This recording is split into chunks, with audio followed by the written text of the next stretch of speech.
está utilizando da ferramenta do Teams, o computador não está abrindo. Então, eu estou tendo que dar aula no celular, e aí eu vou compartilhar com vocês o material no WhatsApp, tá bom? Eu não vou conseguir duplicar o material aqui. Tudo bem, prof. Tá? Eu lamento, eu estou tentando de todas as formas organizar. Ontem foi bem complexo para dar aula,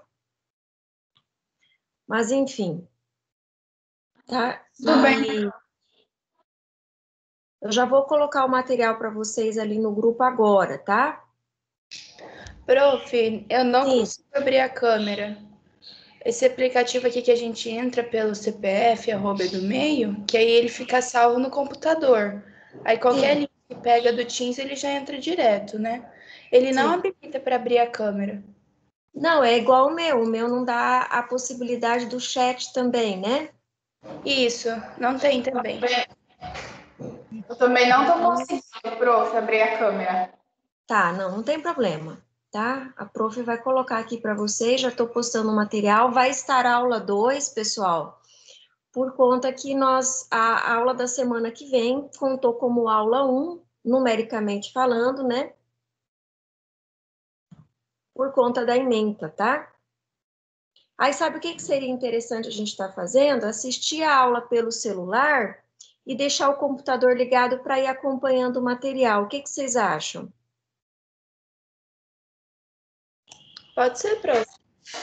Por mim também pode ser. Né? Porque daí todo mundo acompanharia o material sem nenhum problema, né? Infelizmente, todo semestre acontece alguma coisa com relação à tecnologia, né? Vocês já sabem disso, então a gente tem que se adaptar. Mas o vídeo vai ser gravado normalmente, vai ter a capinha, eu vou postar no grupo e depois eu vou postar lá no portal. Tenho recebido muitas reclamações acerca do portal, né? Sim, eu não consigo acessar o meu portal, só o AVA. Então, que as pessoas não estão conseguindo acessar o portal, não conseguem ter acesso ao material que está lá, uma série de coisas. Deixa eu falar para vocês, quando vocês forem assistir os vídeos que eu coloco, seja da aula ou seja os vídeos extras, assim que abre, vocês clicam em cima rapidamente, tá bom? Porque senão ele aparece um quadrado preto com um X, como se não fosse possível rodar o vídeo. Tá bom, Tá prof. certo? Então, apareceu lá, vocês já clicam em cima que ele abre normalmente, tá? Não demora muito, não, porque senão aí fica uma tela preta com um X branco. Aí vocês têm que reiniciar, voltar e começar de novo, tá bom? Eu consegui daquele jeito que a senhora colocou na descrição embaixo. Clica, antes de entrar no vídeo, clica com o botão direito em abrir nova guia, acho que é nova aba. Aí ele abriu certinho. Aí dá certinho.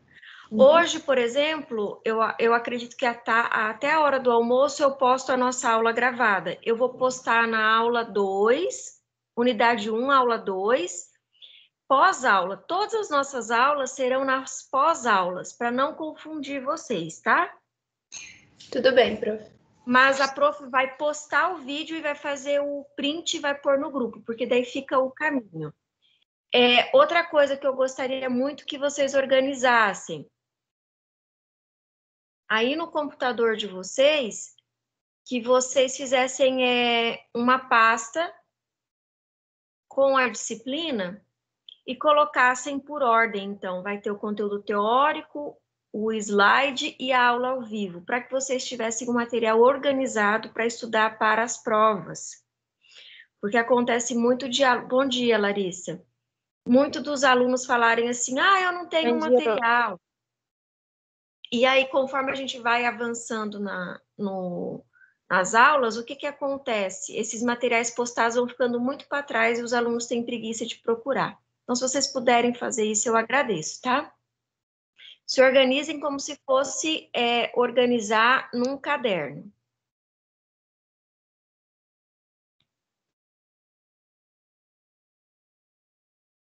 Bom dia a todos.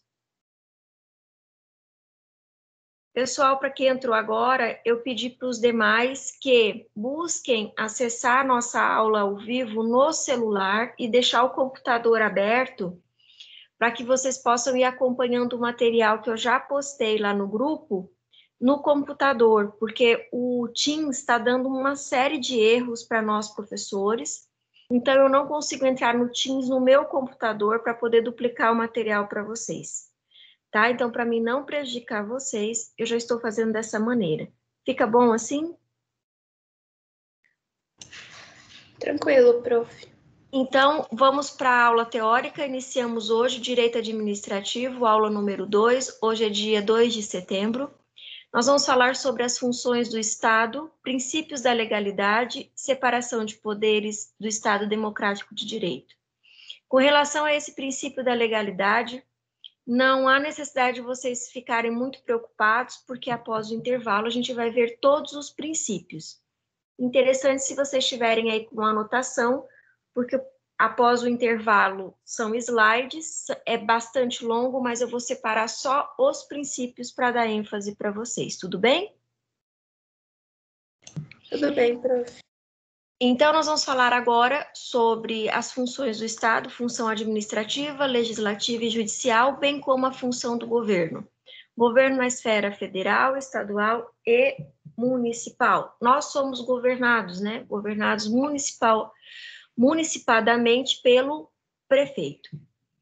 Existe a famosa teoria da separação dos poderes, e essa separação dos poderes, ela surgiu, vocês já devem ter estudado, lá no período iluminista, com a Revolução Francesa, quando eles entendem que ser governado por rei ou ser governado pela igreja não era suficiente para ter uma sociedade equilibrada, uma sociedade equitativa, baseado no princípio da equidade, lá de Aristóteles, né, do período grego.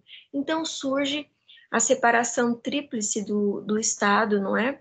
Em que o Estado é separado em camadas. Bem, no âmbito do Estado, para o exercício de cada uma dessas funções públicas, é preciso ter bastante claro quais são as funções e quais são esses poderes. Então, nós temos 3 poderes, o poder judiciário, o poder legislativo e o poder executivo. Prof, eu tenho que falar sempre nessa ordem? Não, não é necessário. Eu gosto muito de enaltecer o poder judiciário porque é ele quem, né, cuida da Constituição da República. Então, para mim, no meu ponto de vista, e dentro da própria Constituição da República de 88, o Poder Judiciário é o primeiro dos poderes, tá bom? Se vocês têm questionamento, é só abrir e falar. Nada me incomoda, fiquem bem tranquilos com relação a isso. Além do mais, o modelo constitucional brasileiro que não se adequam perfeitamente a essa visão tripartida de poderes, como, por exemplo, Tribunal de Contas e Ministério Público, né, que exerce atividade de controle sobre todos os demais poderes. Pessoal, muito importante lembrar que o Ministério Público, apesar dele fazer parte do judiciário brasileiro, ele é totalmente independente, não sei se vocês sabem disso, tá bom? Ele sobrevive por verbas particulares, ele se autocusteia, muito diferente do que acontece com os fóruns, tá? Com os tribunais que vivem das custas judiciais, né? Eu acho que vocês devem ter uma ideia disso. Para a Júlia fica bastante claro, né, Júlia? Quando a gente vai lá protocolar um processo, já na abinha lá do PJE já diz assim, calcule suas custas, né? É verdade, prof. Você joga o valor ali da ação e o próprio sistema calcula suas custas automática, né? Então, o Ministério Público, ele não tem isso, tá? Ele é um órgão que ele se auto... Bom dia para quem entrou, é Valquíria, né, Valquíria? Bom dia. O Ministério Público, ele se autocusteia, né? Ele se automantém, inclusive salários dos promotores de justiça e tudo mais, tá?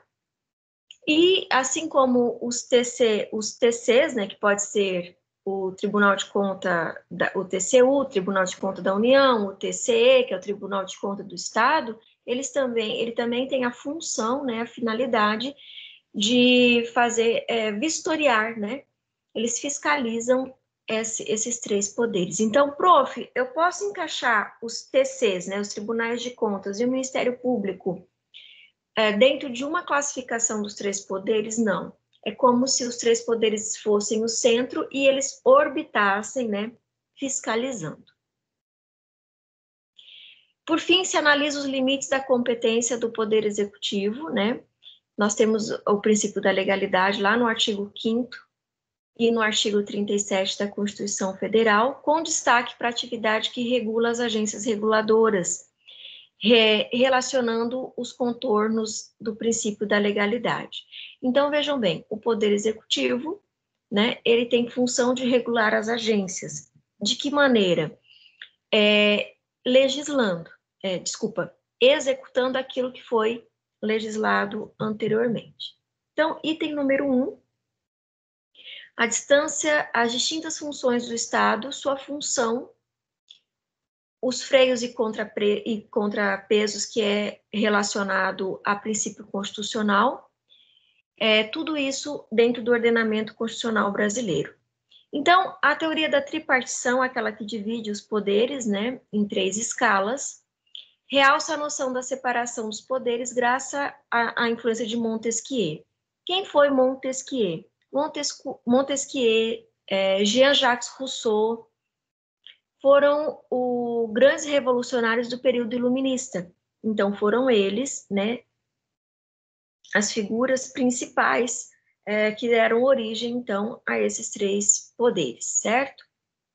Segundo a teoria da separação dos poderes, o Estado tem 3 funções: legislar, executar e jurisdicionar, ou seja, fazer controle através das leis, né? A função de legislar corresponde à fixação em leis. Lembra que eu falei na aula introdutória da semana passada? Essas funções aqui são funções típicas. Aquelas que claramente você já sabe ao ler o nome, né, desse elemento tripartido. Quando eu falo em executivo, eu já sei que eu tenho que para executar leis, mas essa é a função típica, é aquela função clara. Mas lembra que nós também iremos ver as funções atípicas, aquelas que não são tão claras, mas que esse componente pode executar também de acordo com a necessidade do momento. Então, a função legislativa do Estado, ela fixa as leis da vontade dos representantes do povo e é aplicável para todo cidadão. O cidadão é considerado somente aquele que exerce o poder de voto, conforme definição de texto base, aquilo que está elencado na Constituição da República. Tá? No entanto, a função jurisdicional pressuporia um conflito de interesses ou briga na atuação do Estado como um terceiro imparcial. Então, temos também a função administrativa, que seria aplicar os direitos e casos concretos que a administração das partes interessadas. Então, vejam bem, aqui eu já teria a função atípica, né? Além de eu executar a lei, em determinados casos eu poderia legislar sobre ela se ela faltasse para mim, tá? Então, o Poder Executivo pode legislar em casos em que a lei for omissa, tá? Professora, caso aconteça a omissão de uma lei, ou uma lei ela for incompleta, existe dentro das execuções alguma ação que possa ser movida para reparar esse erro? Existe sim. Existem as famosas ADIs, ação direta de inconstitucionalidade. Quando determinada lei legislada, que já está em vacância, já está em período, passou do período de vacância, está em período, né, já foi promulgada, publicada, pode ser utilizada, só a lei por si ela não é suficiente para atender a solução daquele problema a qual foi destinada. Então, aquele que se acha prejudicada por essa lei frágil pode ingressar com uma ação direta de inconstitucionalidade para rever a lei na sua integralidade ou rever partes da lei. Aí seria rever na sua parcialidade. Alguma dúvida até aqui? Não, prof, tá tranquilo. Tá? Quem vai fazer a segunda fase da ordem em direito constitucional, essa disciplina que é de suma importância, e muito importante anotar esse tipo de ação que eu vou falando para vocês, tá? Porque são as peças que podem cair na segunda fase. Não é muito comum a ordem cobrar ADIs. Eu acho que nós estamos indo para o 32º exame, né?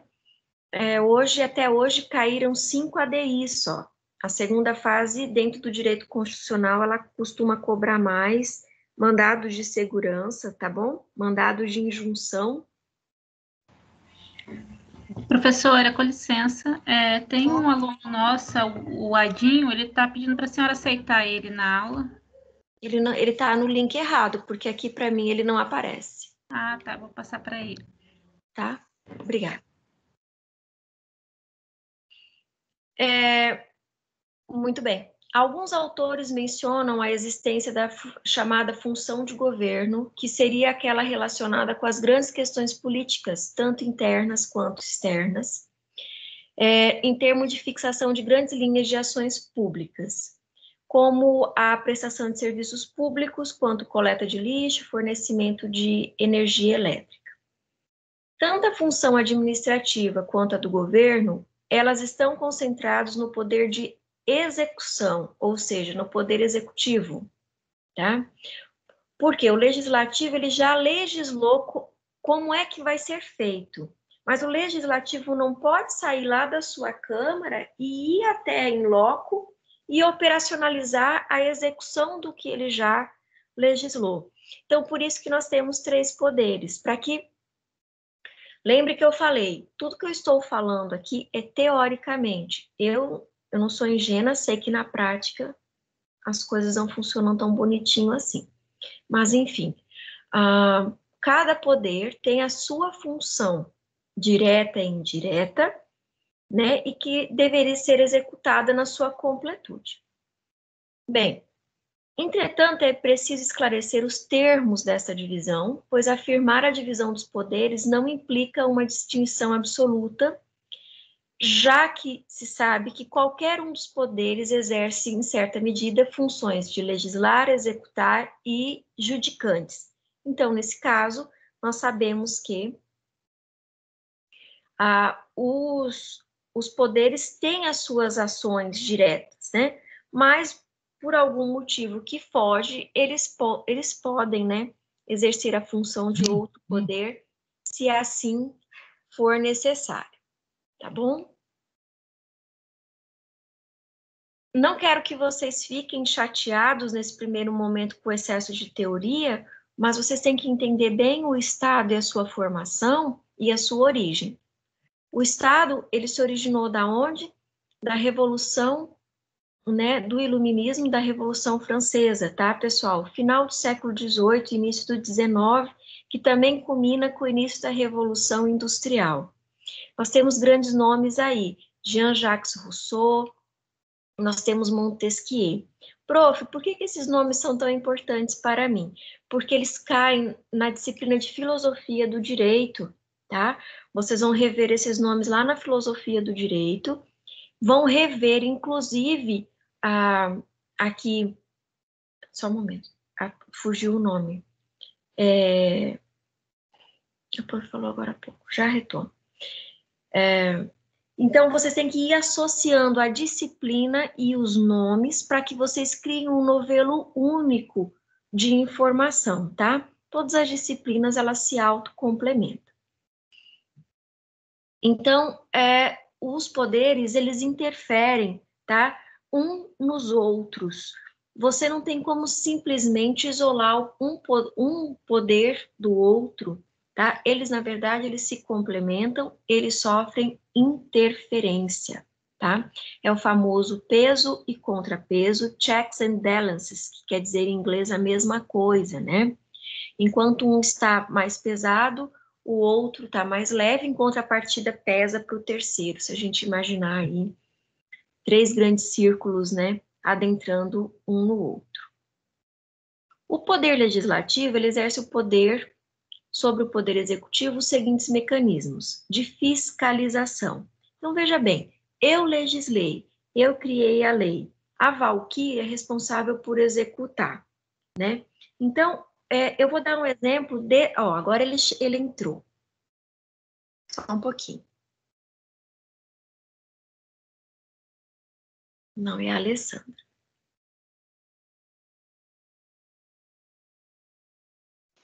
Bom dia, seja bem-vinda, Alessandra.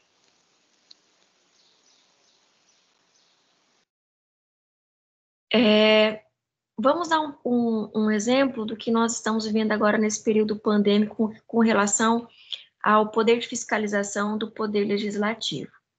Lá em meados de março, o presidente da República, então, ele decretou, não é, que nós estávamos praticamente em período de guerra, né, era um período extraordinário por conta da pandemia, então, que nós deveríamos tomar algumas medidas a nível de estado e a nível de município.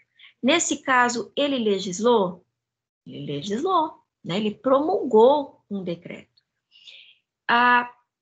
Então, ele, enquanto figura do poder legislativo, ele tem a incumbência de fiscalizar se as outras esferas irão cumprir aquilo que ele legislou.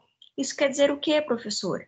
Isso quer dizer que, então, cabe à União fiscalizar os estados, se os estados estão replicando a ordem que veio, né, do presidente da República, se os estados estão duplicando a ordem para os municípios, certo? Então, União, Estado e município. Aí, então, configura a função de fiscalizar, certo?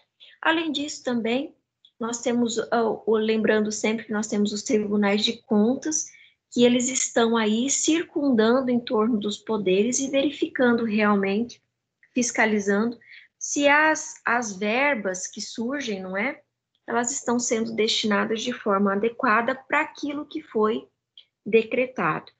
Ainda no exemplo que eu estou dando para vocês, os tribunais de contas estão com um grande problema, porque, eu não sei se vocês acompanham, mas o Bolsonaro, ele liberou uma verba de 66 milhões para cada estado,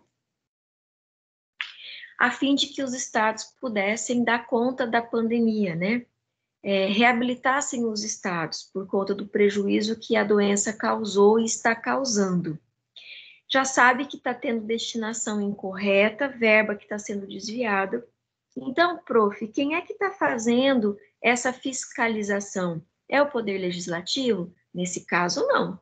Nesse caso, quem está fiscalizando o destino adequado ou não dessas verbas que foram dadas, né, pela União, foram concedidas pela União, pelo governo federal, são os tribunais de conta, federal e estadual.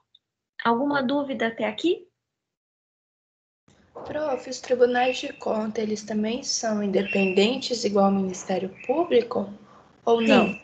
Sim, também são independentes, são órgãos independentes, tá bom? Eles geram a sua própria receita através da arrecadação das multas, tá? E também daquelas alíquotas que a gente chama as famosas DARFs, tá bem? Tá bom. Então, todo esse dinheiro é que movimenta os tribunais de conta. Sem dizer também que os tribunais de conta, eles são abastecidos de modo geral por todas as multas, em vários setores, tá? Setores da construção civil, setores do meio ambiente, setores da agricultura, tudo isso tem verba, valor destinado aos tribunais. Tudo bem, prof. Obrigada. Por isso a grande briga, né, para conseguir ser representante, né, dos tribunais de conta aí no território brasileiro, porque a quantidade de dinheiro que é administrada, ela é vultuosa, né? A relação crítica entre a função legislativa, a atuação dos poderes executivo e judiciário e a especialização dos campos de conhecimento. Com o surgimento do Estado Social, as funções exercidas pelo poder público foram alargadas de forma muito considerável, tendo o Poder Executivo assumindo boa parte dessas atividades.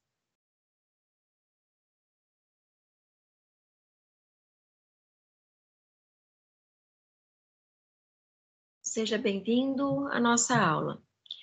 Juntamente com o Estado Social, observa-se a emergência da chamada sociedade técnica, acarretando o aumento gradativo da complexidade das questões sociais, às quais o Estado é chamado e se pronuncia de forma rápida e eficiente. Com a sociedade técnica, o tempo adquiriu muita velocidade. Prof, em que você quer, em que ponto que você quer chegar?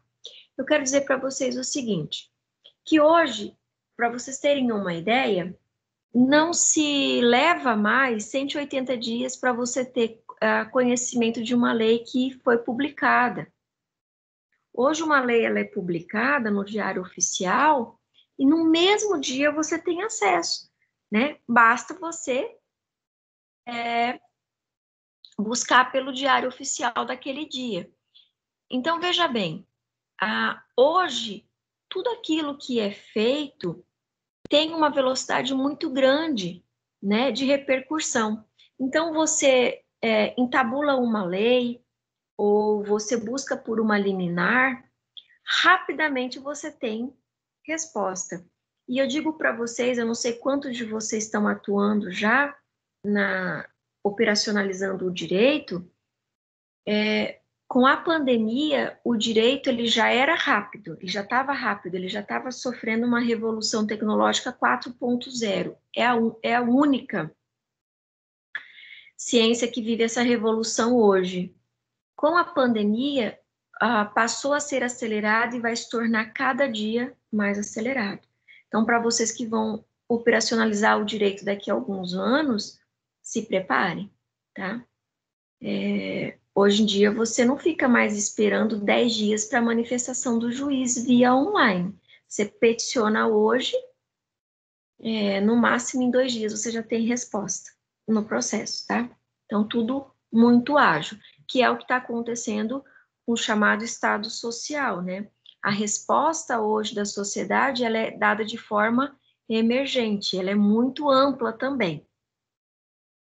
Assim, então, segundo Cleve, as inovações ocorridas com o advento da sociedade técnica e do Estado Social trouxe para o parlamento, no nosso caso é Congresso, dificuldades para o exercício da função legislativa. Por quê? Porque hoje os anseios da sociedade, eles são muito mais claros e diretos. Hoje a sociedade, ela pede para o Poder Legislativo que lei que ela precisa. Não é verdade?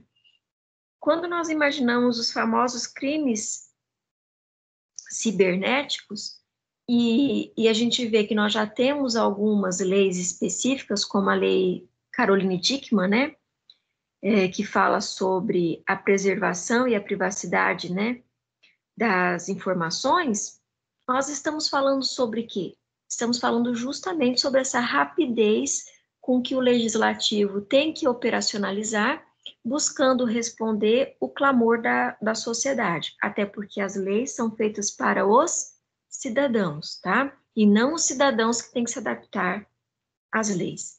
Algum questionamento até aqui? Por enquanto não, prof. Tá, todo mundo tá claro? Edinho, seja bem-vindo. Tiago, seja bem-vindo, tá bom?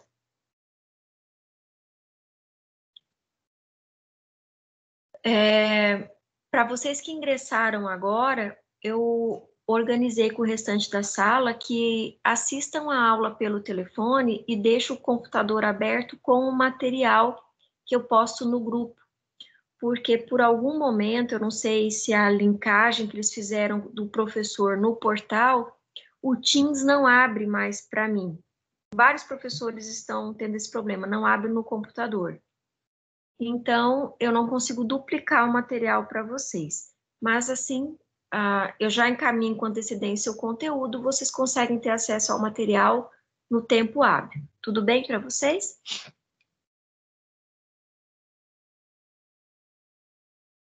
Sim, prof. O judiciário, por exemplo, exerce uma atividade muito semelhante à edição de normas quando profere julgamentos e controle abstrato de constitucionalidade. São as famosas súmulas vinculantes, tá bem? Quando é que surge, pessoal, uma súmula vinculante? Quando um assunto ele já foi requerido por diversas vezes e sobre aquele assunto sempre as respostas foram idênticas. Os pareceres foram idênticos dados pelo STF ou pelo superior. Então, veja bem, né, pelo Supremo ou pelo superior. Então, veja bem, nesse caso, cria-se, então, uma súmula vinculante. Quer dizer o quê? Você vai perguntar sobre isso, você já tem a resposta, a súmula já te responde. Então, você não precisa ingressar com uma ação e perguntar novamente e requerer, porque esse direito já lhe foi dado, já lhe foi adquirido, não é? Através da súmula vinculante, tá? Então, nesse caso, o judiciário, ele editou uma lei e publicou. Ele não exerceu uma função muito semelhante à do legislativo? Exerceu. Nesse caso, é uma função típica ou atípica? É uma função atípica, né? É algo que ocorre de forma extraordinária. 3. Os limites da competência de regulação do Poder Executivo, exercida pelas agências reguladoras, e os possíveis conflitos entre regulamento e princípio da legalidade. Com relação aos princípios, não fiquem aflitos, tá? Aqui, após o nosso intervalo, os slides irão falar somente sobre princípios. Aí é o momento que eu peço para que vocês, então, façam as anotações, tá? No Brasil, a Constituição Federal de 88 atribui ao Poder Executivo, de forma excepcional, exercício de função normativa primária, como, por exemplo, editar MPs, leis delegadas e decretos autônomos. Desse modo, a medida provisória, a lei delegada e o decreto, que é restrito a algumas matérias, constituem 3 veículos previstos ao Executivo. A função normativa do Executivo de forma secundária corresponde à competência de expedir decretos e regulamentos. Então, veja bem, a função típica do Executivo é executar leis medidas provisórias e decretos que anteriormente já foram publicados, promulgados e publicados. Mas de forma muito atípica, se faltar essa informação, se faltar lei acerca daquela necessidade, o Executivo pode legislar. Eu iniciei a aula falando sobre isso hoje, tá? Então, é importante que vocês não se confundam, não gerem nenhum problema aí para vocês, no sentido de sempre lembrar que, apesar de parecer óbvio o que cada poder no Estado tem que fazer, essa obviedade seria o papel típico.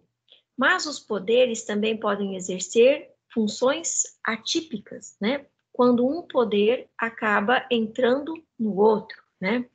Não de forma intervencional, mas de forma complementar. Foi o que eu falei para vocês. De forma atípica, o judiciário legisla, também legisla, né?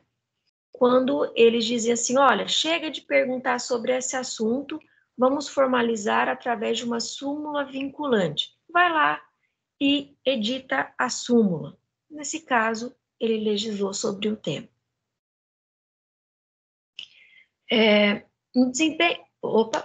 Porém, a atividade legislativa do Poder Executivo, que mais gera questionamento acerca do princípio da legalidade, é a chamada atividade reguladora do poder público, tá? Ou seja, regular de forma direta o poder que ele exerce.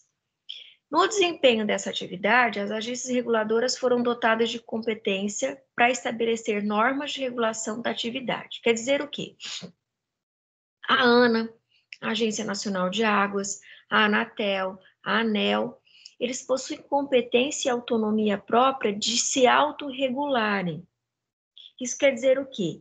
Que para que não se inflinja o princípio da legalidade sobre essas agências e para que o Poder Executivo do Estado ou do município não venha a interferir na operação dessas agências, o governo federal entendeu, então, que as agências reguladoras, elas se autorregulam, tá? Isso tudo considerando o quê? O princípio da legalidade e também tem o princípio da transparência, que alguns autores chamam de publicidade, tá? Alguns autores, como Mello, defendem que a competência normativa das agências deve se restringir apenas a aspectos técnicos, tá? Já outros, como o de Pietro, admite a competência e autoriza normas negociais. Ou seja, existe um contrassenso aqui no sentido de que as agências reguladoras, elas podem se auto-administrar ou elas devem se reportar ao governo federal? O que vocês me dizem sobre isso?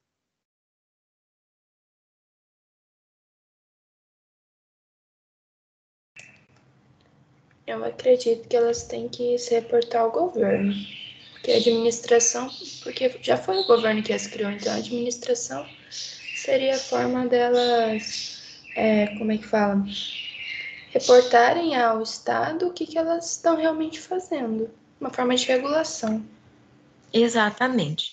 As agências reguladoras, então, apesar de ter esse entrave, essa divergência conceitual, elas, só um momento, tá? Elas não podem tudo o que elas desejam, tá? Isso quer dizer o quê? Isso quer dizer que elas têm que se reportar, sim, ao governo federal, porque elas foram criadas, né, para complementar a administração pública. Então, elas devem, né, não é respeito, né, mas assim, subjetivamente falando, elas devem sim manter o governo federal informado acerca das atividades. Mas não quer dizer que elas não possam ter autonomia. Por exemplo, a ANA, ela é a Agência Nacional das Águas, ela é regulada, é uma agência reguladora do sistema de todo o controle hídrico do país. Mas as águas não são da União? São. Então, foi criada pela União esse órgão a fim de cuidar do patrimônio aquífero do país. Mas a maneira como ela gerencia os demais consorciados, por exemplo, as águas de primavera é um exemplo, aí a União não interfere. É isso que eu estou dizendo para vocês, tá bom? Então, elas têm uma autonomia, sim, mas após o serviço delas serem executado, elas têm que se reportar à União com dados, elas têm que fazer o repasse fiscal para a União também. Até porque, se vocês pegarem uma tarifa de água, vocês vão perceber a quantidade de tributos federais que existem, né? PIS, CONFINS, na verdade? Esses tributos, então, são arrecadados e são repassados à União. Isso ficou claro para vocês sobre as agências? Sim, prof. Então, considerações finais acerca da parte teórica, tá? Nós temos a parte 2 da aula. Percebeu-se inicialmente aqui que, nada obstante a teoria da separação dos poderes ter sido concebida inicialmente de forma absoluta por Montesquieu, o certo é que ela atualmente é calçada na noção de pesos e contrapesos, né? Introduzida pelo constitucionalismo norte-americano, que institui mecanismos de controle recíproco que permite a interferência de um poder na esfera de atuação do outro. Esse parágrafo aqui, ele resume com perfeição a teoria do peso e contrapeso. Se vocês estiverem anotando, coloquem aí. Então, teoria dos pesos e contrapesos, ou checks and balances, né, do direito constitucionalista norte-americano. Quer dizer o quê? Que apesar de nós termos a divisão tríplice dos poderes no Estado, que quer dizer o quê? Poder executivo, legislativo e judiciário, nada obsta, nada impede que um poder se adentre no outro de forma interventiva ou complementar. Quer dizer o quê?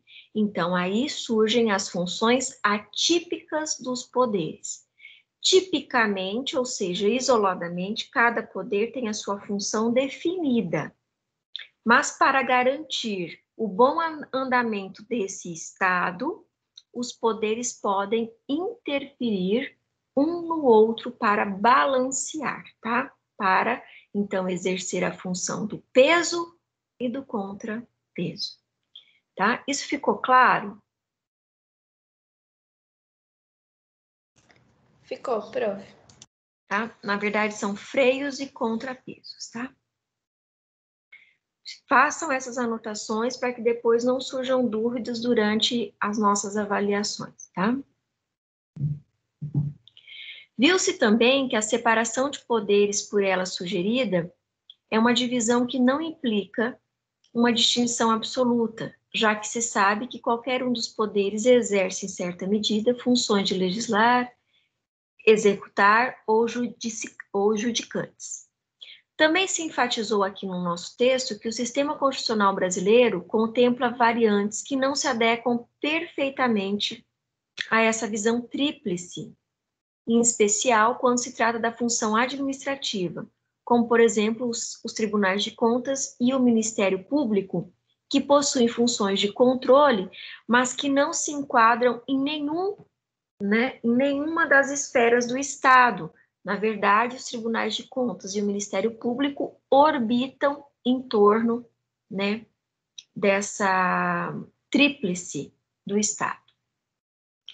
Também ainda nesse texto nós vimos fenômenos como a crescente especialização nos campos de conhecimento e rapidez com que ocorrem os eventos sociais, impactando de forma sobrenatural a maneira de legislar e também a maneira de executar. Eu quero uma lei para hoje, o problema ocorreu hoje, essa lei tem que ser criada. Essa lei tem que passar a ser executada hoje, porque o problema está acontecendo, tá? E aí foi que eu citei a medida provisória, né, do presidente da República nesse momento de pandemia, que foi publicada lá em março, né? O problema começou a acontecer, tinha emergência, nós tínhamos que dar resultado à sociedade de forma emergencial, eis então que surge a medida provisória, e o efeito dela vai surgindo em cascata, né? Então, federação, estados e municípios. Se precisarem questionar, fiquem à vontade. Tais mudanças provocaram sérios impactos sobre a concepção do princípio da separação dos poderes, já que de forma primária, com capacidade para inovar a ordem jurídica, não é mais exclusividade do poder legislativo, né? Uma vez que sabemos que se o poder executivo precisar legislar para manter a ordem e a regulação do município e do estado, assim ele o fará. Por fim, se tratou da questão relacionada aos limites das atividades reguladoras do Poder Executivo, em especial as agências reguladoras, onde se denota que as agências reguladoras elas possuem autonomia parcial, porque elas ainda assim precisam se reportar à União. Há que se considerar nesse contexto que a competência do Poder Executivo, que está lá instituída no 174 da Constituição Federal, não decorre de competência delegada do Legislativo, ou seja, o Executivo ele tem autonomia, ele não recebe ordens. E, de fato, se o centro do ordenamento jurídico é a Constituição e se esta vincula todos os poderes públicos, estabelecendo que esses são diretamente vinculados aos direitos fundamentais e a princípios que estão consagrados neste ordenamento. Quais são os direitos fundamentais? Falamos na aula passada, pessoal.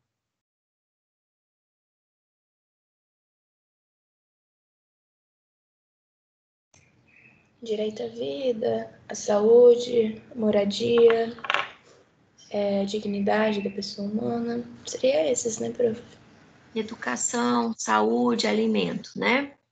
Então, pessoal, é muito importante lembrar que toda essa constituição do Estado, que surge lá no início da Revolução Industrial, lá na Revolução Francesa, dito período iluminista, iluminista porque é o período de grandes ideias, até ali diz, ó, que é extremamente acolhida por países com países que utilizam constituições democráticas, como França, Espanha, Itália e Portugal. França é intitulada a primeira, porque essa situação de democracia surge com o iluminismo, período de grandes ideias, de luz. É muito importante lembrar que essa separação dos poderes, ela só existe justamente para dar manutenção aos direitos fundamentais, né? Que todo cidadão ele tem esses direitos adquiridos a partir do momento da sua concepção no ventre, tá bom? Isso é muito claro, isso é muito importante que vocês tenham, que vocês saibam. Pessoal, vou dar para vocês aí 15 minutos, fica bom? Pode ser, prof. Tá? Então, agora é 8h02, 8h03 aqui, 8h20 eu retomo com vocês para a gente, então, ver a segunda parte, que é a parte dos slides, tá bom? Os que ingressaram depois, o material já está lá no grupo, vocês podem, então, abrir para acompanhar. Muito importante na segunda parte da nossa aula que vocês tenham um rascunho, tá? Para separarem os princípios e as suas características, tá certo? Certo, prof. Então, a gente já retorna.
Vamos retomar, então?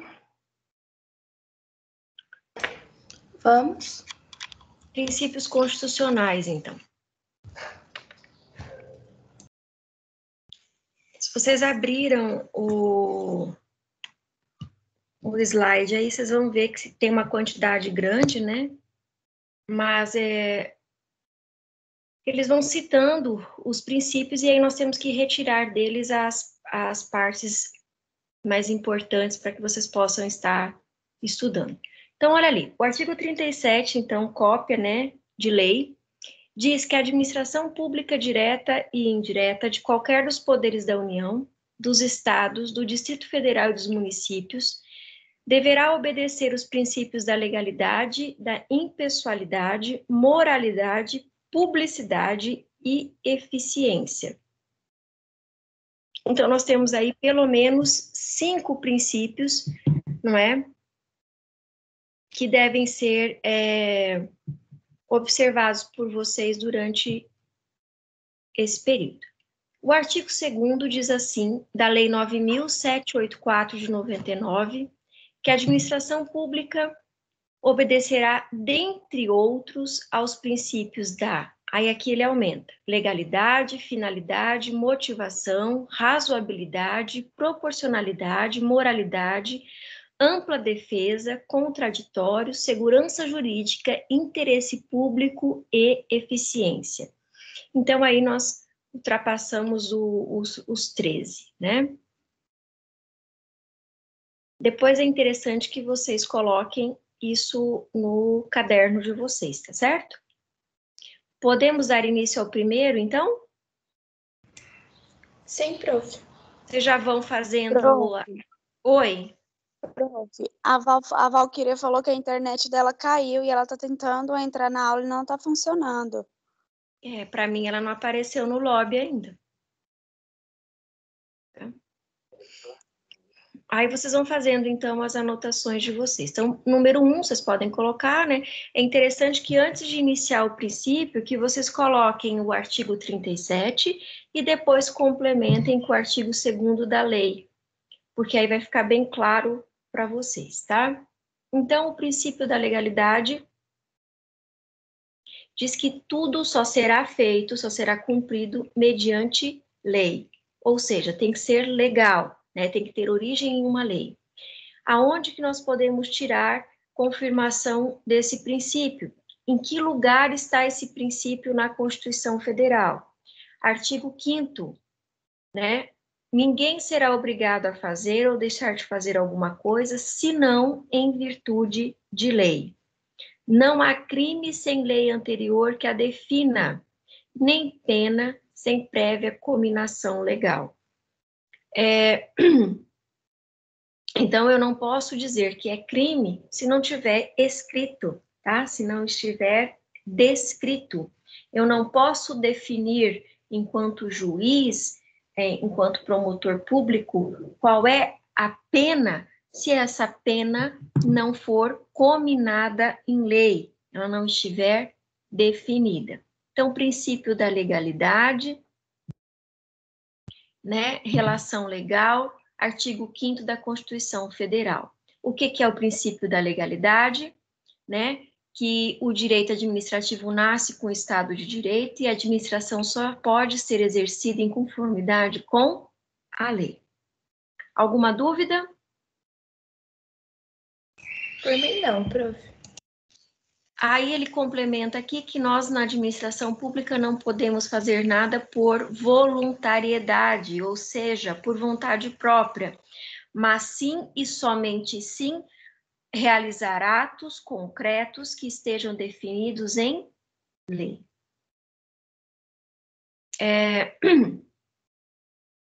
Artigo 37, então, repete a introdução, né? Que a administração pública direta e indireta deve seguir o princípio da legalidade, impessoalidade, moralidade, eficiência e publicidade, certo? Vamos para o próximo. 2, princípio da moralidade. Todo mundo acompanhando, pessoal? Sim, prof. Então, o princípio da moralidade, ele vem dos costumes e ele se aplica à postura ética e honestidade, aos princípios da lealdade e da boa fé. Cumprir o princípio da moralidade quer dizer o quê? Que você vai desenvolver determinada atividade ou ação sem dar margem para discussões, certo? Para que ele seja cumprido, se faz necessário um comportamento ético, jurídico adequado. Ou seja, lá no artigo 37, parágrafo 4º da Constituição, diz assim: não basta a simples previsão legal, ou seja, não adianta seguir só o princípio da legalidade, que autorize o agir. É necessário que a lei de legal seja aceitável no ponto de vista ético-moral. Prof, então aonde que eu encontro o princípio da moralidade na Constituição Federal de 88? No artigo 37, parágrafo 4º. Anotem essa informação, ela é muito importante. Aqui nós temos algumas ideias de autores, né, que diz assim que o administrador, ao atuar, ele não pode desprezar a ética da sua conduta, porque senão ele infringe o princípio da moralidade. Novamente, ele repete que a previsão constitucional, não é? Diz no artigo 37, parágrafo 4º, os atos de improbidade administrativa importarão a suspensão dos direitos políticos, a perda da função pública, a indisponibilidade de bens e o ressarcimento ao erário. Erário é o quê, pessoal? Erário é como se fosse erário são os bens públicos, tá? Na forma e gradação previstas em lei, sem prejuízo de ação penal. Então, além de sofrer todas as sanções aqui, se você infringir o princípio da moralidade, você ainda vai responder um processo penal. Dúvidas? Que tipo... Por enquanto, não. Não, prof, tá tranquilo. Que tipo de ação pode ser inquirida frente à falta do cumprimento do princípio da moralidade? Uma ação popular, tá? Quem é que move a ação popular? O próprio nome já diz, a cidadão, tá? Quem move a ação popular é o cidadão e a ação civil pública é o Ministério Público.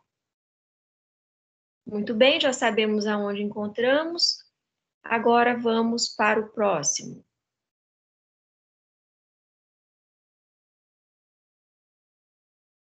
Princípio da impessoalidade, número 3.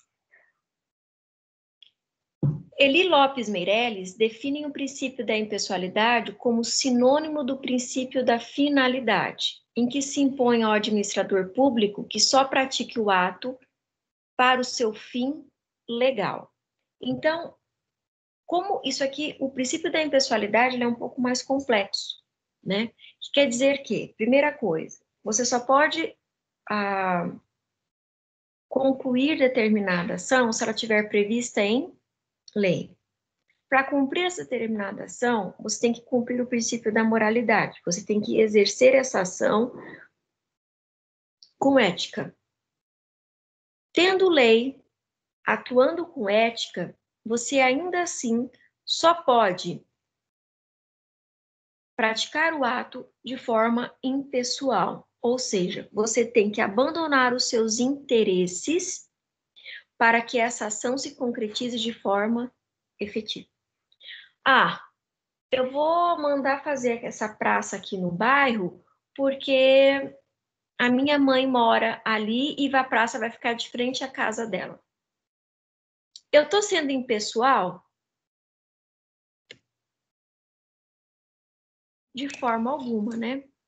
Eu estou simplesmente cometendo ou praticando um ato que eu vou ter retorno, que vai agregar para mim algo. Então, nesse caso, eu não estou cumprindo com o princípio da impessoalidade. Aonde que eu encontro o princípio da impessoalidade na Constituição Federal? Artigo 37, parágrafo 1º. Diz assim: a publicidade dos atos, programas, obras, serviços e campanhas deverá ter caráter educativo, informativo ou de orientação social, não podendo constar nomes, símbolos ou imagem que caracterizem promoção social, promoção pessoal de autoridades ou servidores públicos, a famosa frase, fui eu que fiz. Se você tem que seguir na administração pública o princípio da impessoalidade, como é que você vai nomear aquela obra como sua? Então, vem o artigo 37, parágrafo 1º, e diz o seguinte, que não. Para que você cumpra com o princípio da impessoalidade, nenhum ato administrativo público pode ser nomeado, tá? Vamos lá, exercício. O princípio da impessoalidade, ele deve sempre primar pela isonomia ou pela igualdade. Deve ser igual para todos. Não há exceção na execução ou no cumprimento desse princípio. A impessoalidade se confunde muito com isonomia ou igualdade, no qual fica vedada a prática de ato administrativo sem interesse público, visando satisfazer interesses privados por favoritismo ou perseguição, sob forma de desvio de finalidade, configurando-se não o próprio princípio da isonomia. Então, veja bem, de forma alguma você pode se atribuir de determinadas ações na administração pública para se autopromover. Na prática, vocês veem políticos cumprindo 100% o princípio da impessoalidade? Não, nem um pouco. Órgãos públicos? Também não. Tão pouco, né? É muito comum a gente ver aí em banners, né? Divulgação, Secretaria da Saúde promove, auxilia a promoção de tal evento. Secretaria de Educação, gestão de 2000 e tanto a 2000 e tanto. Indiretamente está dizendo o nome do prefeito, né? Está valorizando a secretaria daquela administração pública. Então, pessoal, eles não estão cumprindo, nesse caso, o princípio da impessoalidade, ou seja, do não patrocínio, do autopatrocínio. Quarto, é quarto agora, né? Isso, prof. Princípio da publicidade. Esse é o mais fácil, né? É tornar público tudo aquilo que não é vedado por lei. Se for permitido por lei, né? Cumpre o princípio da legalidade, admite o princípio da moralidade e da impessoalidade, pode ser publicado, pode ser levado ao domínio público. Então, diz aqui que a divulgação oficial do ato para o conhecimento público e início dos seus efeitos externos. Tanto que a gente vê assim, né? Publique-se, intime-se, né? Intime-se e publique-se, né? Quer dizer que a partir daquele momento passa a ser ato válido. Então, o princípio da publicidade ele pode ser caracterizado por alguns instrumentos jurídicos, como o direito de peticionar, né? Todo cidadão brasileiro ele tem o direito de reclamar através de petições. As certidões expedidas pelos órgãos registram a verdade dos fatos administrativos, assim permite a defesa dos direitos. Direito ao acesso à informação. Aqui, pessoal, esse direito ao acesso à informação, quando você busca por uma informação sua ou de um ente querido que você seja o responsável pelo inventário, e ela te é negada, você pode ingressar com mandado de injunção, tá bom? Que é quando você busca por dados, tá?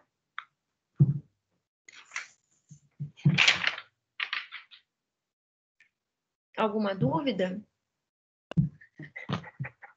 Não, Mike? Por mim, não. Vem aqui, vem na vovó, vem. Vem aqui. O princípio da publicidade é regulado pela Lei 12.527 de 2011, né? Onde ele dá direito à informação sobre assuntos públicos, quer pelo cidadão, quer por alguém pessoalmente interessado. Ó, dá bom dia lá. Ó, pronto, tá de gravata hoje, tá? Pessoal, a gente pensa assim, mas existem informações negadas? Claro que existem, tá? Existem muitos órgãos que buscam burocratizar as informações, dificultando o acesso. Quando isso acontece, você tem então que ingressar com uma ação específica, tá bom? Buscando então a obtenção desse dado ou dessa informação. Se destina essa lei, então, de 2011, se destina tanto à administração direta e indireta, entidades do controle direto ou indireto de entes federativos. Entidades seriam essas, por exemplo, você está negativado e você precisa saber a origem dessa negativação. Você busca, então, pelo SPC Serasa e te é recusado o envio dessa informação. Tá? É uma entidade federativa? É, tá? Então, você tem direito de ingressar também com uma ação. Gente, tem aluna entrando agora. A Alessandra voltando.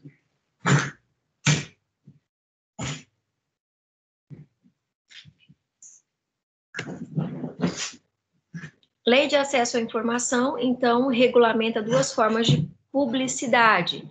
A transparência ativa, que divulgam as informações de maneira ex officio, inclusive pelos seus sites, e a transparência passiva, né, que o interessado formula o seu pedido ao órgão que detém a sua informação. Então, você pode ter transparência ativa, buscar a sua informação diretamente num site, como, por exemplo, a gente tem uma dúvida sobre o valor da fatura de energia elétrica. Basta ter a unidade de consumo e o CPF, entrar no site, você tem acesso à informação. Transparência passiva, quando não está disponibilizado no site, você tem que requerer diretamente ao órgão, tá? Responsável. Existem restrições de acesso a informações cabíveis quando essas informações podem colocar em risco a segurança da sociedade e do Estado. Aí, nesse caso, essas informações, elas são ditas informações confidenciais, elas não são liberadas para acesso. Vamos para o próximo. Princípio da eficiência. Quinto princípio. É um princípio novo, ele foi acrescentado à Constituição através de emenda constitucional lá em 88, tá? Ele busca avaliar o desempenho, a presteza, a perfeição e a qualificação, bem como a qualidade, né, do desempenho dos serviços na administração pública. Uma grande utilidade do princípio da eficiência a gente vê nos concursos públicos quando você tem o período probatório de 3 anos, tá? Que é onde o servidor público ali, recém-aprovado no concurso, ele passa por um período de observação, a nível de qualidade, presteza, qualificação, perfeição, né? Tudo isso visando, então,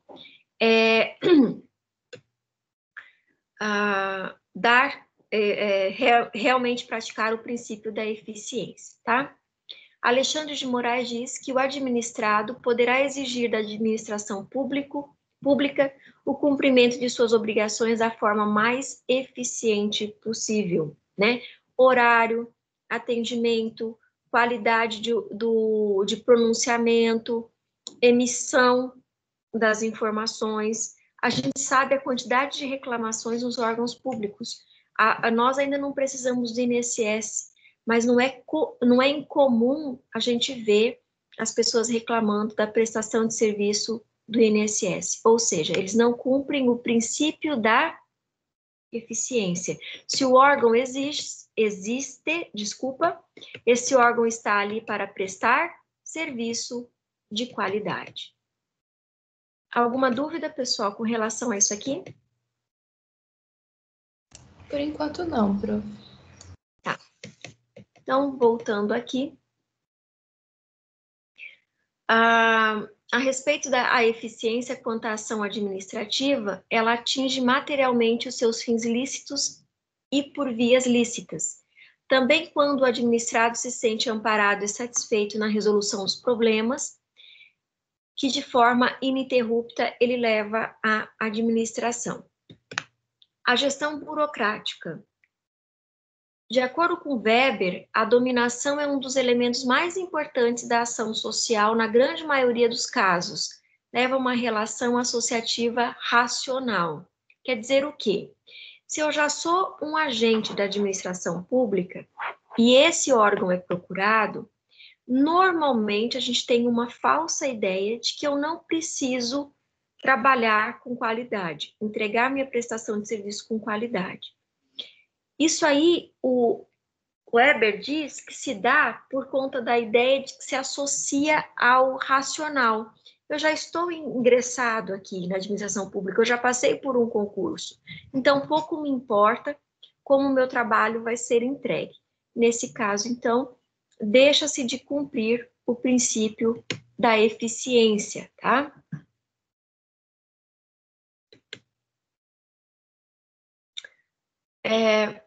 Só um pouquinho. O princípio da eficiência dentro da gestão burocrática tem que fazer uma distinção muito clara entre bem público e bem privado, havendo dissociação entre os bens administrativos e dos funcionários. O que isso significa? Que o funcionário, o funcionário da administração pública, o servidor, ele tem que saber que aqueles bens, aquele patrimônio não são deles. Deles são da administração pública, que são os famosos bens dominicais, que nós vamos estudar, certo? Então, tem que haver essa diferença, essa separação, para que não haja, então, um corte, uma interrupção na prática do princípio da eficiência. Outra coisa, tem que ocorrer igualdade de tratamento na administração dos funcionários, né? Um bom operador, um bom funcionário, ele se sente bem tratado. Então, nós vimos 5 princípios hoje. Dentro desses slides que eu passei para vocês, existem aí alguns exercícios, tá? Se vocês quiserem rever, não tem nenhum problema. São exercícios que normalmente são cobrados em concursos públicos, e até aqui dá para a gente ver um que diz assim, ó. Um dos princípios da administração pública exige que a atividade administrativa seja exercida com presteza, perfeição e rendimento. A função administrativa já não se contenta em ser desempenhada apenas com legalidade, exigindo resultados positivos e satisfatórios. Atendimento nas necessidades da comunidade e dos seus membros. Nesse caso, se refere ao princípio da... E aí ele cita todos os princípios, a gente teria que classificar.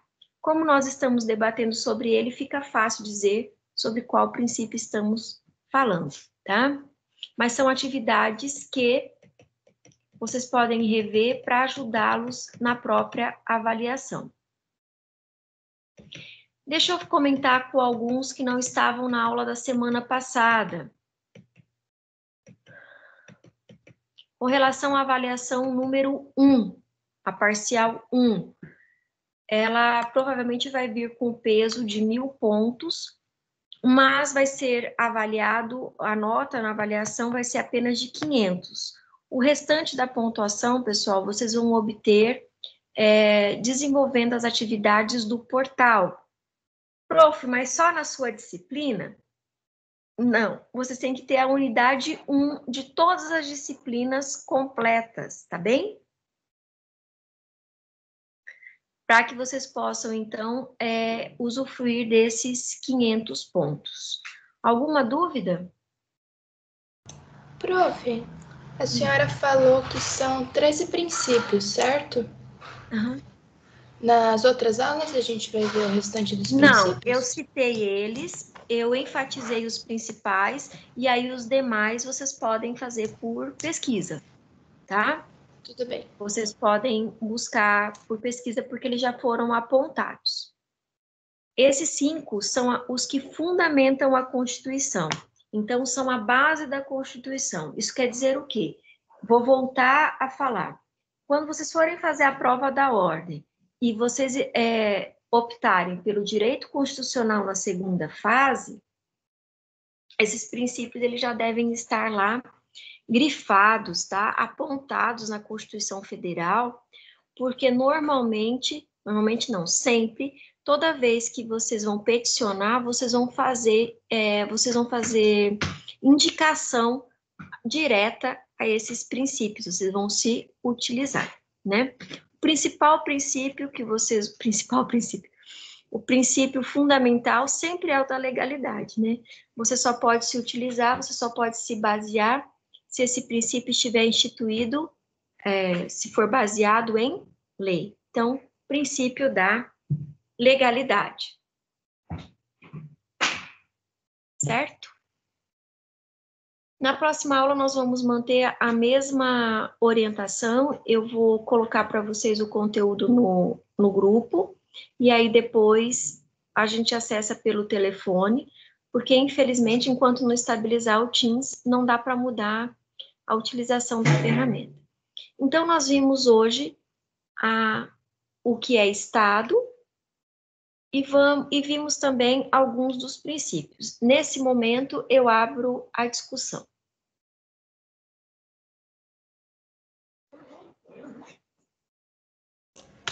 Para mim tá tranquilo, prof. Foi bem explicadinho. Sobre as anotações que vocês fizeram, alguma dúvida? Vocês querem acrescentar alguma coisa?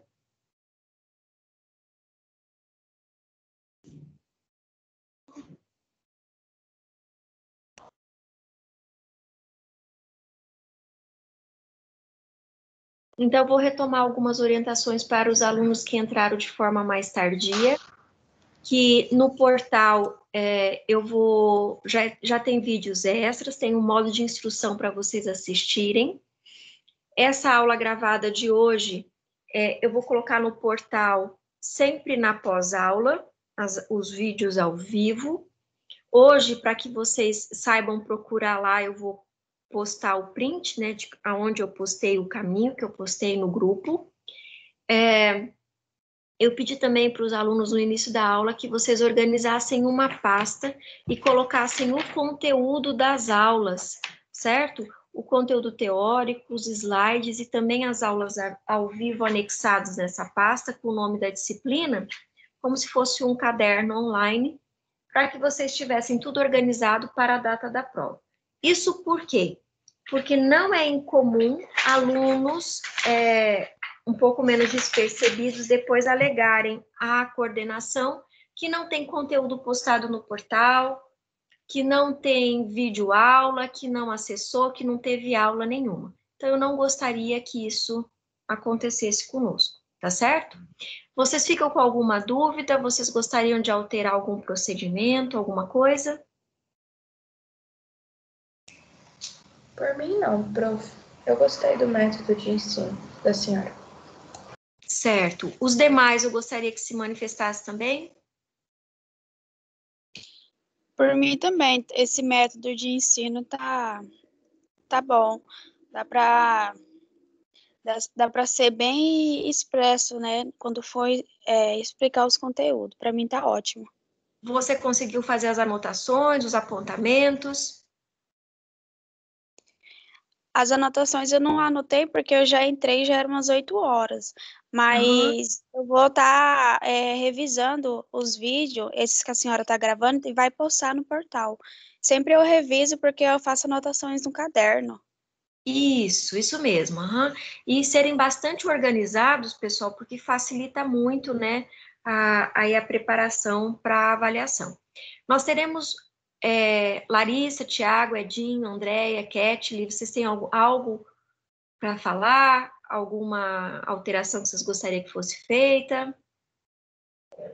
Não, prof, para mim tá ótimo. Larissa, Andréia? Não, prof, por enquanto nada. Certo. Deixa eu comentar com vocês. Não sei se está estável para todo mundo o portal, mas para aqueles que já tiverem, entrem lá e assistam os vídeos extras, tá? O material extra que foi colocado, o portal está todo carregado. O que eu ia falando antes que eu esqueça, a semana que vem, então, é a última aula antes da parcial.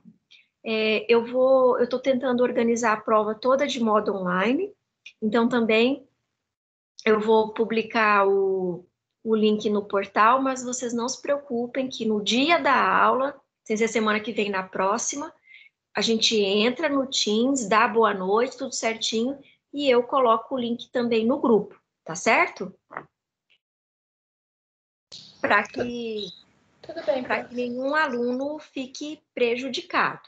Então, porque assim, infelizmente, a gente sabe que a conexão da internet na nossa cidade é ruim, está tendo muito problema, o portal não está estável, então eu não quero que nenhum de vocês sejam prejudicados. A partir desse momento, se vocês não têm mais dúvidas com relação à pauta da ementa apresentada hoje, vocês podem, então, deixar o ambiente virtual e nós nos encontramos na terça-feira na nossa próxima aula. Muito obrigada, tenha uma semana abençoada. Obrigada, prof. Boa semana para a senhora também. Até quarta. Até. Obrigada, prof. Abraço. De nada.